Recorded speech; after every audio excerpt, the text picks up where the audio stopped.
It is the hour before dawn in the barracks of an RAF squadron on the northeast coast of England. Gunner Marshall, who is leaving at dawn on a mission from which there can be no return, is writing a letter.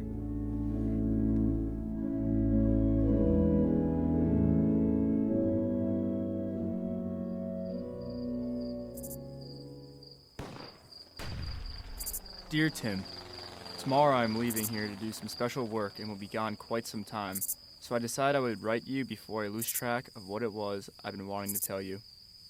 First, let me wish you a very happy 20th birthday.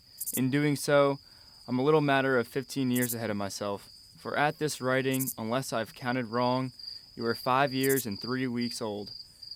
You mustn't criticize your mother for being late with the mails, because it's not her fault. I made a special point of asking her not to deliver this letter to you until you're 20, because I wanted to talk to you man to man, and not as father to son. I didn't want your mind to be wandering off to cricket scores or the latest mystery movie or the ice cream man, which is what usually happens when a father talks seriously to his boy. Tim, the fact of the matter is that you know more about the world at 20 than I have any way of knowing at twice your age, and you ought to be telling me things, not I you. By the time you read this yellowing page, you'll have a much better report on the longitude and latitude of civilization than anybody around here can give out today. Frankly, we fellows just don't know where we're going. You, at least, can see where we've been. I dare say there is nothing I can tell you about the unpleasant work at hand that will not have been told 1,000 times between the writing and the reading of this letter. The historians and poets will be at it night and day for a century, and the maps will have it all down in black and white and red and green, showing how it was before and after. But at the moment, all I know for certain is that this is a moist, warm August night under a crescent moon, and that a cricket is around here somewhere being terribly glad he's a cricket, and that pretty soon it will be dawn and the cricket will stop singing. Also, I know that a tree and a star and a wind are incredibly wonderful things not to be taken lightly, and that the earth is not a bad place to walk around on. I suppose Ma has been filling you with stories about me. Well, you probably have guessed by now that she is prejudiced in my favor.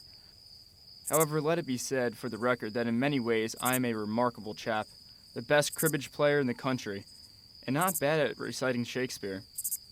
I handle a fine game of tennis, too, for my age, and once, when I was a little faster on my feet, I reached the semifinals in the district tournament. Lost to Fred McRary, who later went to Wimbledon, 6-4, 8-10, 8-6, 3-6, and 12-14. Ma never cared much about tennis, so she naturally wouldn't remember the scores.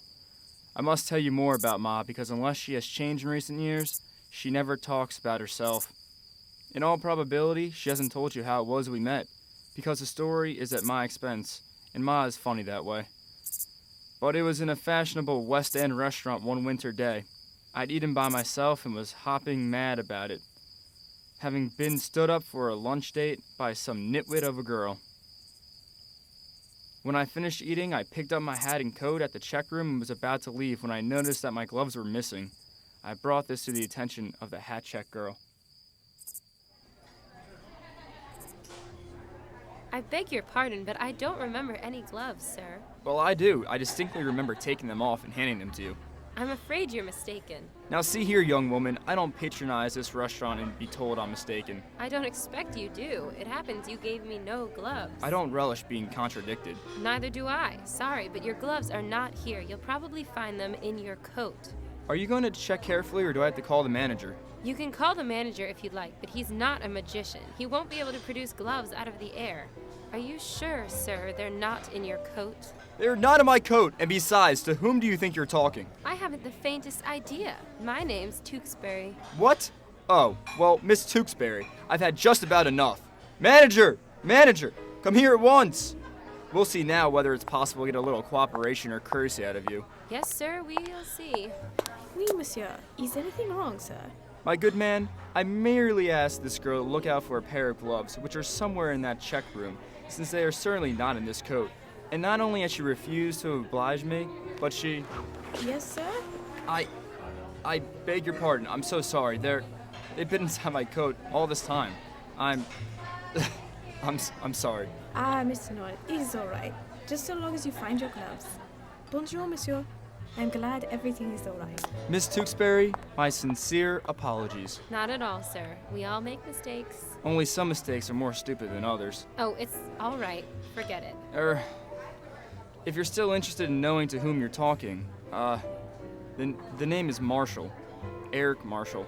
How do you do, Mr. Marshall? How do you do? Would it be a presumption upon so brief an acquaintance to ask you to dine with me tonight? Well, yes, I think it would somewhat, Mr. Marshall. Oh, I'm sorry.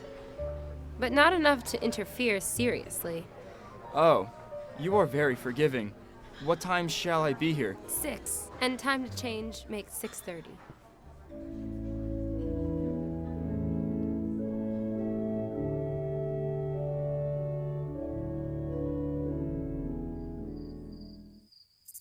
Tim, I hope you men of the second half of this poor century have sense enough to develop a fuller appreciation of women.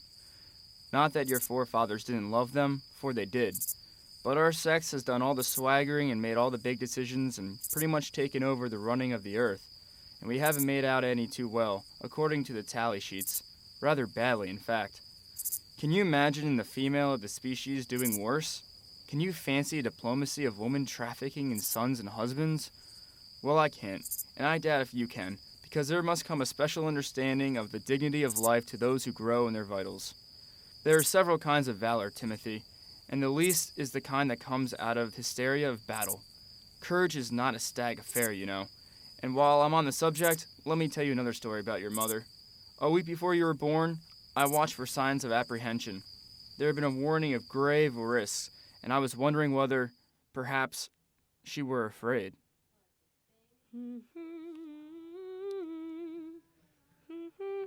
Oh, Ellen?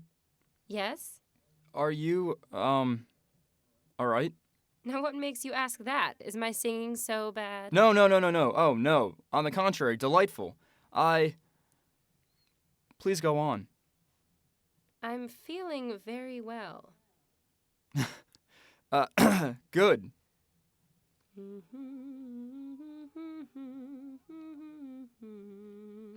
Nothing I can do for you? Hot water bottle or something? No, I'm all right. Well, if there's anything you want, to say, if anything bothers you. Nothing's bothering me, darling, but I know what's bothering you. What? You think I'm afraid, don't you? Don't be silly. You think I'm afraid something might happen. Please, Ellen! You see, you don't even want me to say it, do you? You're a typical nervous father, you know, the kind they draw in cartoons where the door opens and the nurse sticks her head out and says, "Were you expecting anybody?" That's not very funny. No, it's a bit on the sad side, isn't it? What? That fathers should be more nervous about children coming into the world than about the kind of world their children will have to live in once they're here. What have you been reading lately, darling? Newspapers? Oh. Listen, I'd like you to understand something. There's nothing unique about having a child. It's simply everyday business. Yes, of course. So don't sentimentalize about my being courageous. I'm no more courageous than 50 million Chinese peasant women, and a lot better taken care of. But just the same, it does call for a little nerve, doesn't it? Oh, there are risks in everything, if you want to look at it that way. Crossing a street calls for nerve from the standpoint of accident figures. Offhand, I'd say the hazards of keeping the race going are nothing compared to the hazards of keeping it free. Offhand, I'm inclined to agree with you, but I still say it takes a bit of grit to go through what you're going through. Oh, yes, women are brave, all right, but we're brave individually. You men tramp up and down in hordes and sing march songs, but there's no band playing when a woman has a baby.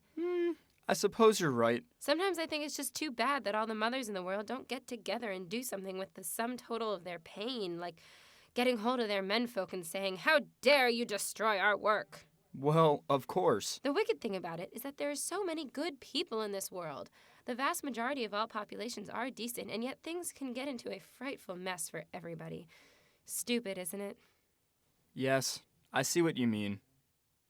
Yes.